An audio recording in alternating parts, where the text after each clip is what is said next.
Hey, everybody, this is Sean Peck from Death Dealer. You are listening to the Brutally Delicious podcast, the best.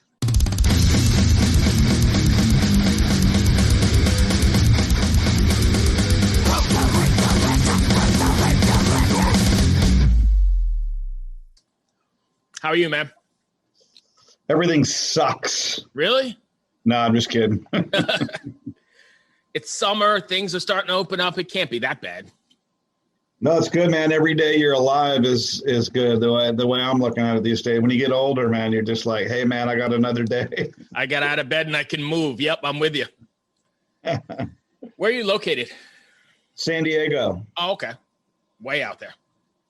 Otherwise known as Paradise. Yeah, I've been there a few times. I like it. Cool, man. I'm in Richmond, Virginia, so the opposite side of the world from you. Nice, Virginia. Yeah. It's not too bad. It's a little hot today. It's about 102 right now, but Fuck. Yeah, you guys don't get that there, right? You're in like the 80s all year round. We're just like, you walk out, it's sunny and 75, and you're like, oh, another perfect day. Oh, well. That's great. What's all these weather problems people are talking about? We're like, I can't even relate to it. Yeah, that's great. Anyway, let's talk about Death Dealer. Yeah. So how did it all come about? Because you've got a pretty good cast of characters. It was Stu Marshall, the guitar player from Australia. Basically, we kind of became friends. I did a song for him he was doing these albums called Empires of Eden, and he had all these different singers, like an impressive array of, guest vocalists from Udo to Ralph Sheepers to everybody. Right. And, he had me sing on a song, and of course the song I did was the best. I mean, that goes without saying. And we kind of hit it off, Skype talking across the globe, and they was like, hey man, do another song. And then yeah, cool. And then I was always reluctant about being in more than one band, because with Cage I had everything that I could want. It's right. Like, I don't really need any side bands. I got everything I need. And I don't know if you know this, but the Cage drummer is now the KK's Priest drummer. I don't know if you knew that. I didn't know that, but it's funny. I just talked to Tim Ripper the other day about KK's Priest. Yeah.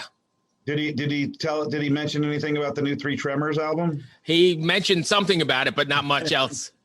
Yeah, it's done. It's killer. We can't wait to get that one out. Anyways, so one night I think we had a couple drinks and we were Skyping, and like, he called me up. He's like, we got to make a band called Death Dealer just from the name. Right. And I go, dude, that name's got to be taken. He's like, no, man, it's just, there's only this one old band from Canada back in wherever, and they're inactive. And I'm like, yeah, that's definitely a kick-ass name. And I went and I looked it up on the trademark registry, and it was available. I'm like, fuck. So then we just started joking around, like literally like talking now, like we are going, okay, who could we get for the ultimate all-star lineup? We're like, okay, we need KK Downing as the other guitar player. Right. And they're like, nah, fuck, we'll never be able to get a hold of him. And they're like, well, so Stu's a huge Manowar fan. He's like, well, what about Ross the Boss? And I'm not really a Manowar fan at all. So, and I was friends with Ross on Facebook, and we had messaged back and forth some stuff. And Cage was dragged into that Manowar world pretty deeply. That Manowar, Joey DeMaio was blowing smoke up our ass for like 3 years. Right. We were signed into the label. We were going to be the next big thing. He had us play a few festivals with him, and then me and Joey just got into big screaming matches again. Because I had no real respect for him, because I was not a Manowar worshiper. Right. I was just a businessman, and I'm kind of dabble in real estate, and so I was coming at it from a business perspective. Right. Anyway, that blew up, but that's kind of I kind of got in with Ross and met him and the infrastructure through that, and then so I typed up Ross on the messenger, like, hey man, let me ask him to join our band right now. Boom, and actually he was like the third guy. First we called Rhino. The ex-Manowar drummer, he's like, yeah, man, I'll do it. That sounds cool, man. And then, so I'm like, okay, well, we got it. We're just joking. We had like not even really thinking about doing a band. So we're like, oh, we got a drummer. then I'm like, who's a bass player that like anyone would give a shit about, you know? And we're going through these names, and he had just hung out with Mike Davis, who's, you know, the old bass player from Halford and Lizzie Borden. Oh yeah, okay. And so we're like, so I hit up Mike. He's like, yeah, dude, I'll do it. I'm like, shit, we got a bass player and a drummer. Then we hit up Ross, and I go, hey, Rhino's in the band. He's like, oh, Rhino, I'm in.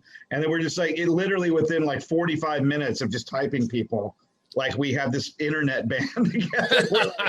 We're like, oh fuck, dude, I guess we gotta write some songs now. And like that's literally how it started. And then a few months later, we had an arena tour where we were, you know, opening for the Metal All-Stars, and just 10 packed arenas across Eastern Europe and Moscow. And we're just like, dude, we just jumped to the front of the line. We just put this band together. Right. And it was really fun. It was just weird that the chemistry was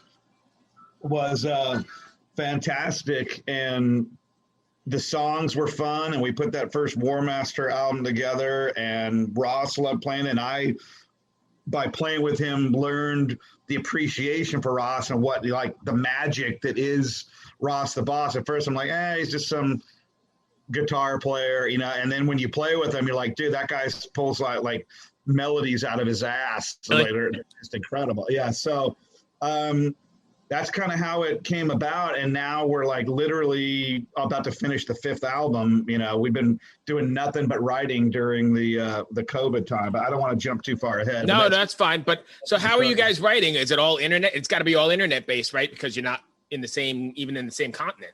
Yeah, absolutely. But it's just, you know, me and Stu, you know, my Friday and my Saturday mornings, he's a day ahead. You know, he wakes, it's like, it'll be like 2:00 Pacific time. And, you know, he's waking up, getting his coffee, and that's when he likes to jam. And we'll be on, we use the Facebook Messenger video now. We'll be on the video for like 2 hours. And I'll go, what about going like, ba, ba, ba, ba, you know, and I'll be to that.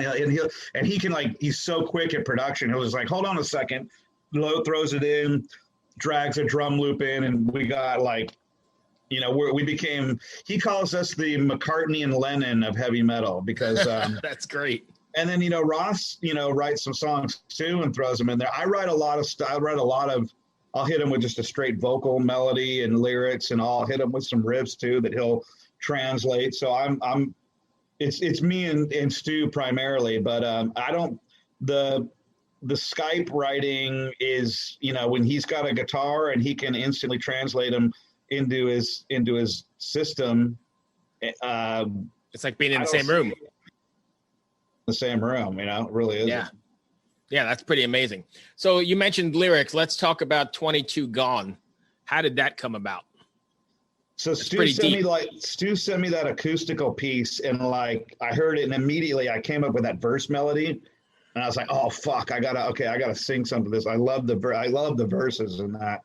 And you know, and I'm like, okay, I got the melody, like what the fuck am I gonna sing about now? Like, you know, I'm in however many hundreds of songs I've written, and I'm like, okay, fuck, what am I going to say? I haven't done a Bigfoot song yet. We haven't covered, you know, I've done UFOs, like all the conspiracies are handled, you know, I've done all the war, you know, like what am I going to do this time? And I can't remember how, you know, it came to me like, I need to write something super, super depressing. It was like almost as a joke and challenging myself. Right. I'm like, I want to write like the most bummed out song that I can write. Ross calls it the most depressing song in heavy metal history. He is like firmly like, you know, we nail it. That's his favorite song on the album. And I, you know, somehow thought of the soldier suicide thing and started, you know, doing some research, and like 22, I was like, 22 American soldiers a day commit suicide. I'm like, that can't be right. It just sounded so outrageous. Yeah. And then I started doing all this research. I was like, holy shit. So kind of came up with a title and, you know, literally sang it and wrote the lyrics within an hour and tracked the whole, I mean, that's the way I do songs is like, I'll have music, and the first time the recording on the album is literally the first time I ever sang the song. Oh, really? So I don't do scratch tracks. it's not one take or anything, but it's like I write the lyrics and sing it as I go along, and like I just lay the final vocal in. And that's with like everything I've done for the last few years, which is it. I started thinking about how crazy it was. Like, dude, all the records are the first time I ever sang this thing. So wow, that's kind of, I don't know if other people do that, but that's kind of how we've been doing it. And yeah, it came out, super freaking powerful. And I don't write a lot of, I got enough problems where I don't want to get too in touch with my emotions during heavy metal. It's supposed to be a nice escape and, uplifting and shit. I don't write a bunch of downer songs, but when I do, man, I freaking, when I write a love song or I write some depression, man, I strike gold with that shit. What's been the reaction to that song? I imagine the outpouring is probably pretty strong, right? Well, we have a different business model than everybody else. We're like kings of the physical medium.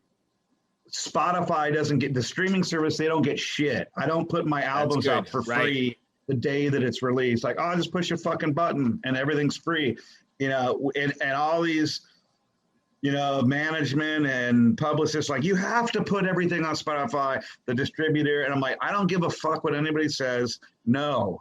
Our supporters know that the physical product is the best looking product in the business. We have the best looking art, the booklets are packed full of shit, highest quality, all kinds of collector shit. And people have been supporting us. So we only put out the songs that are released on music videos to Spotify and the other streaming platforms.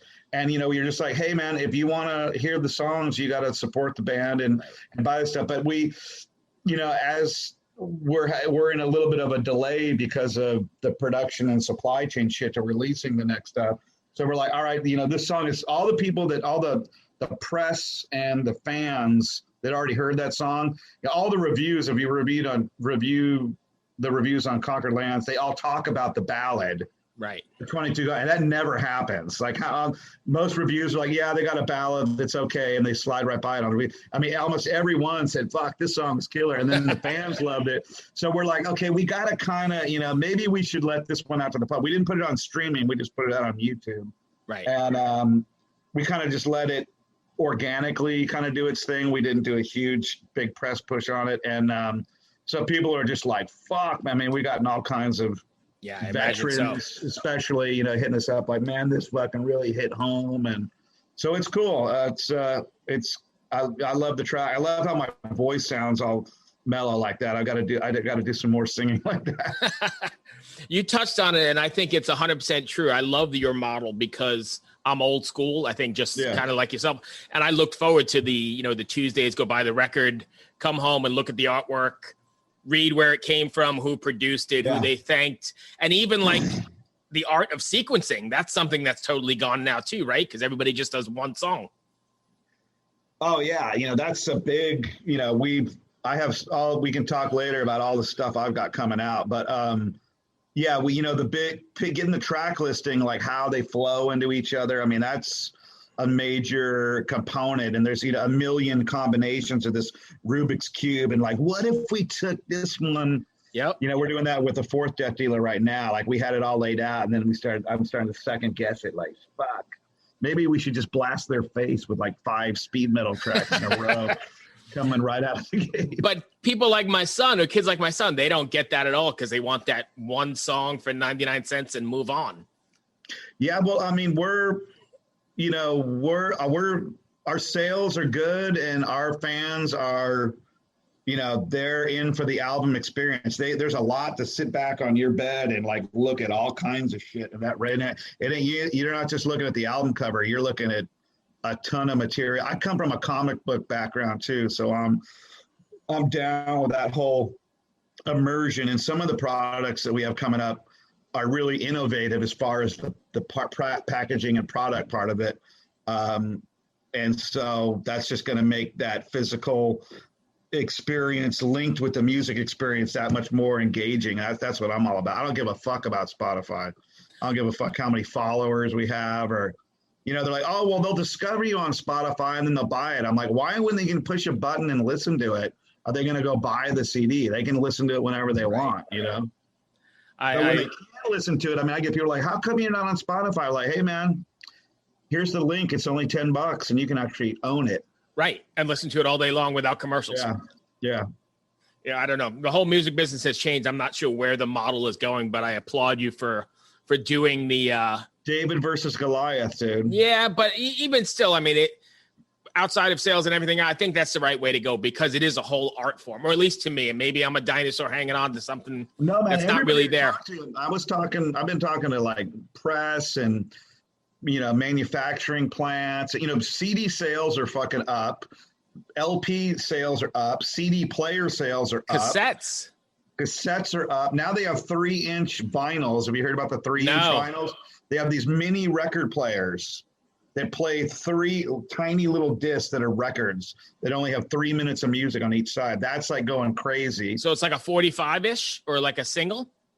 Yeah, but it only can hold 3 minutes on one side. So you open up like Iron Maiden and Anthrax just came out with a bunch of them. They all sold out. You got to check it out. It's fucking cool as shit. And it's a tiny little like G.I. Joe record player, man. It's hilarious. That's interesting. Yeah, I didn't even think of that. Yeah, I mean, I think maybe you're right, but I still think we're fighting an uphill battle, but it doesn't matter. At the end of the day, I still want to listen to pop my needle on my record and listen to the way it was, you know, you envisioned it right from the beginning. Yeah, but you know, it may be an uphill battle, but these bands that just like throw it all, they work all this time and put all this money and effort into it, and then we got to get followers on Spotify. It's a fucking joke. Yeah. What do you guys have planned are you guys planning any live stuff, or is it still too early? We have a festival next March that we're doing with Death Dealer. And then we're just waiting to see. We're definitely want to tour. Because the last tour we did, we had the second album out, but we didn't really play much off Hollowed Ground, the second album.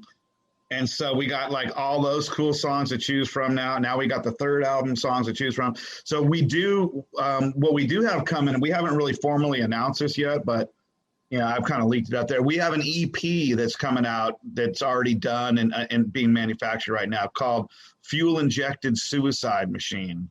Wow. And it's kind of a Mad Max vibe, and it's super cool. The management just said, hey, man, let's do an EP. EPs are kind of cool right now, which we didn't know when we started doing it. So we took some songs. Like after we finished the third album, like me and Stu just kept writing like crazy, like every day.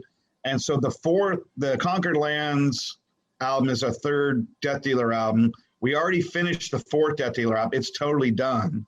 Oh, wow. The fifth Death Dealer album is almost done. And we have an EP. So we have fucking a lot of content.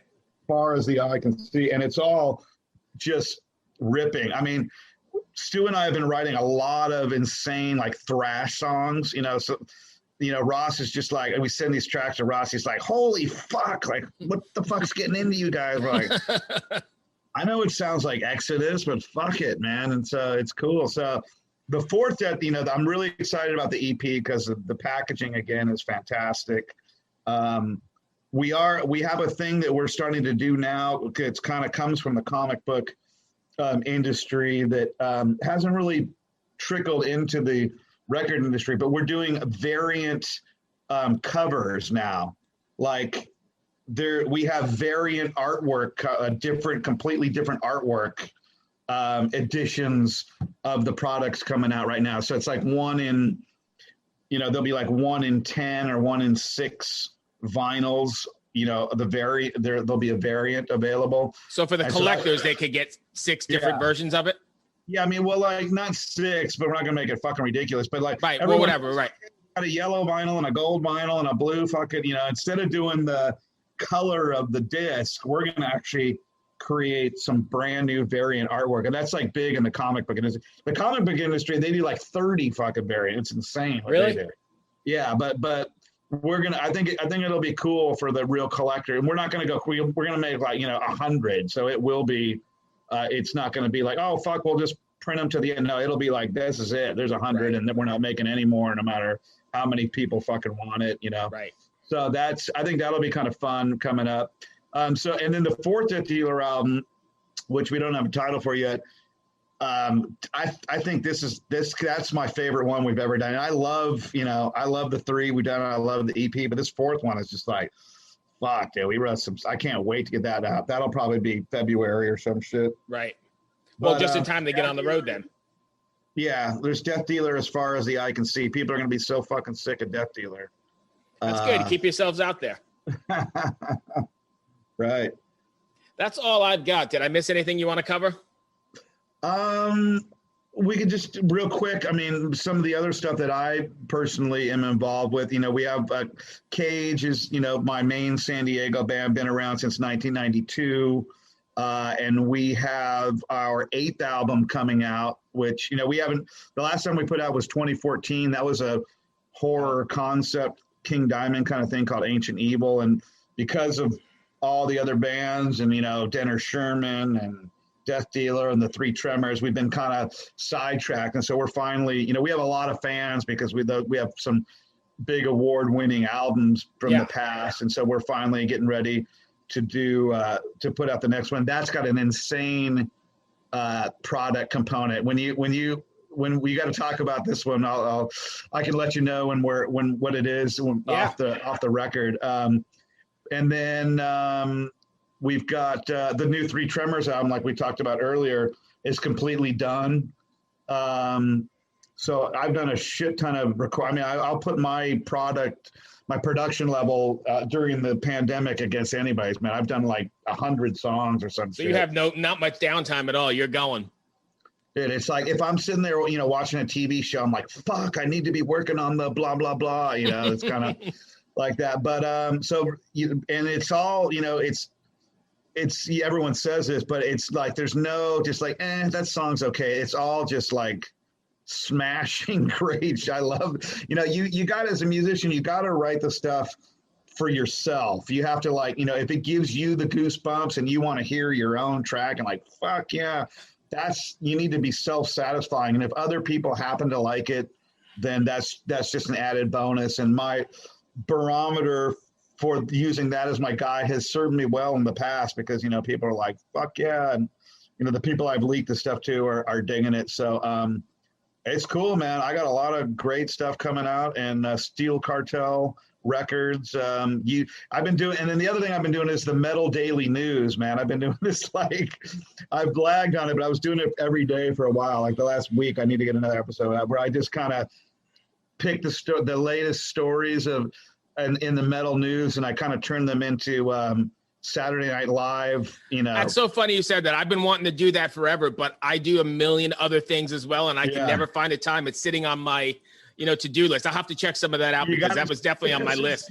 Dave Ellefson gave me a lot of good. I imagine so. So it's like by the time I keep going and people find out more about it, I'm sure I'll be hated by every metal person in the world because I'm like bagging on everybody, but it's all in good fun. It's like, Weekend Update of Saturday Night Live of heavy metal.